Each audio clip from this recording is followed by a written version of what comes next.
Every 60 seconds, malaria claims a life in Africa. Millions of lives needlessly lost each year. But the people of the United Methodist Church are putting their faith into action through Imagine No Malaria, an extraordinary effort to end the death and suffering. For more, we welcome Rachel Burkhan-Rommelfanger, Field Coordinator for Imagine No Malaria in the Northern Illinois Conference of the United Methodist Church. We also welcome David Figueiredo from the North Shore United Methodist Church in Glencoe. For the last 7 years, he's helped with the church's Halloween campaign to fight malaria. Rachel, could you give us a brief overview of what exactly malaria is and what it targets in the body? Malaria is a disease that's spread through the bite of the female Acephalus mosquito. The females are the only type of mosquitoes that will spread it, and it gives you symptoms kind of like the flu. So you'll get a fever, nausea, chills, body aches, and you won't know you have malaria until the parasite has been in your body for about 2 weeks' time. And then you'll find out that you have these symptoms, and then if you're not treated within about 30 hours, your chance of living through the disease greatly decreases. Okay, and what age group and type of person does it target exactly? Children under the age of 5 die the most of malaria, and pregnant women are at a higher likelihood of getting bitten by the mosquitoes that carry it as well. How is Imagine No Malaria different from the Nothing But Nets campaign? The Nothing But Nets campaign focused on providing just bed nets to different people in sub-Saharan Africa that needed protection from malaria. Imagine No Malaria expands that from focusing on prevention of bed nets to treatment by revitalizing hospitals and training medical staff and providing free medicine, building radio stations and providing other forms of communication throughout the continent of Africa, and providing training for local health volunteers who can go and provide education in schools and communities on how to use bed nets and how to take the medicine that you're given for free. Okay, and David, can you tell us a little bit how you're involved with this project? I've been involved for 7 years with my church. We started doing this Halloween party, and what we would do was we would have people donate $10, and we would have like a little Fisher Price basketball hoop, and you'd get to take 10 shots for $10, and all that money goes towards the Nothing But Nets or Imagine No Malaria campaign. So why did you decide it was something that was important to be a part of?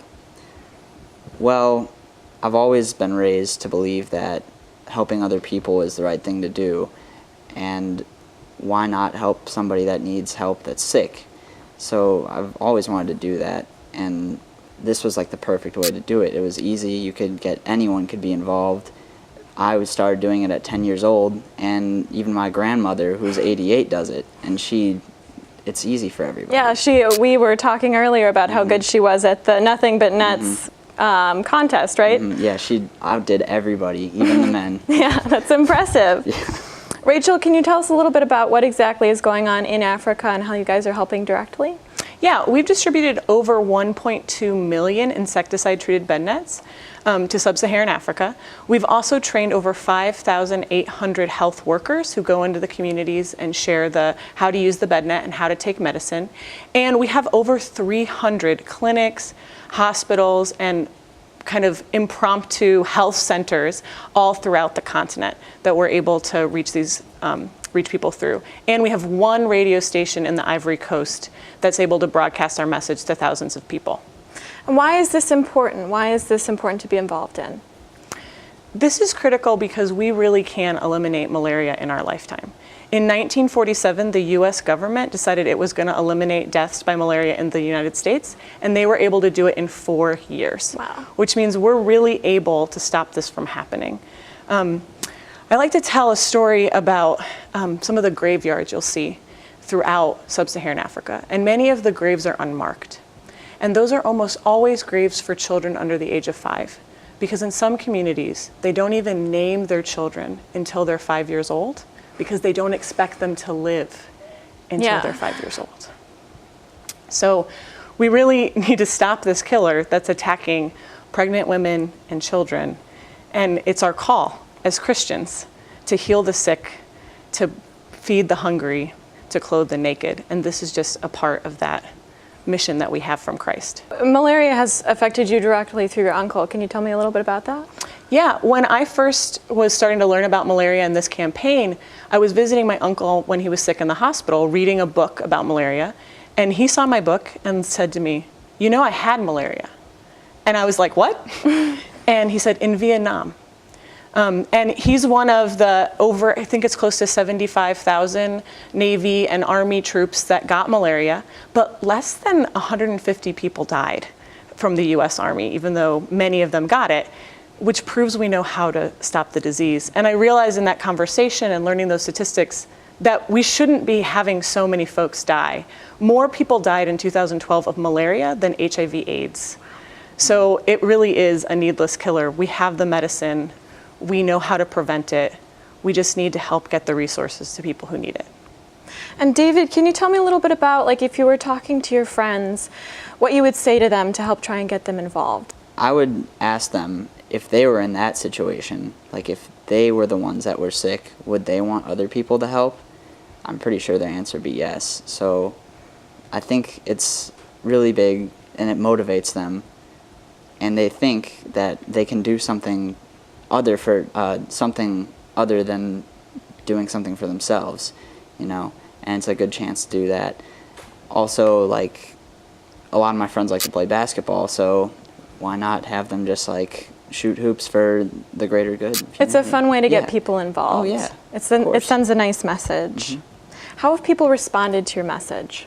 We've been having churches and individuals all over the conference respond by wanting to help us with our fundraising, advocacy, and education of our larger community campaign. So we had a church this summer that just put out a coin jar, and in a couple months raised $400 in people's spare change.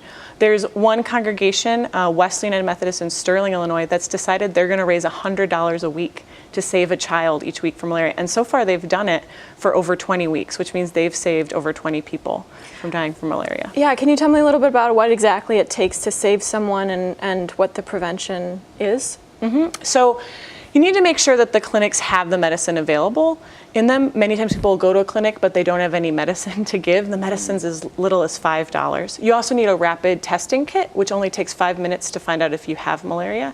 And sometimes you also need to treat children for anemia as well, because malaria kills your red blood cells, just like anemia. So you have to kind of have some medicine to treat multiple types of disease. And then we also consider that funding is going to the communications efforts and training the health workers who can go and help in the communities, and the distribution of the bed nets. Do you have other stories about any type of fundraiser or any type of group activity you do with the church to get people involved? And we've had churches do everything from have lemonade stands. We had some kids in Ohio, they raised $30,000 over a couple summers with a lemonade stand for Imagine No Malaria. To bake sales, to movie showings, to just, as I said, the coin jar. So it's sort of whatever kind of creative thing they're already doing. In Iowa, there was something like 90 pancake breakfasts that all happened in the span of a month that churches did. So we're encouraging churches to do things they already know how to do well and just ask people to make a donation for Imagine No Malaria. Thank you, Rachel and David, for joining me and sharing this important message of hope. I'm Ashley Clark for Different Drummers and the Greater Chicago Broadcast Ministries. Keep the faith.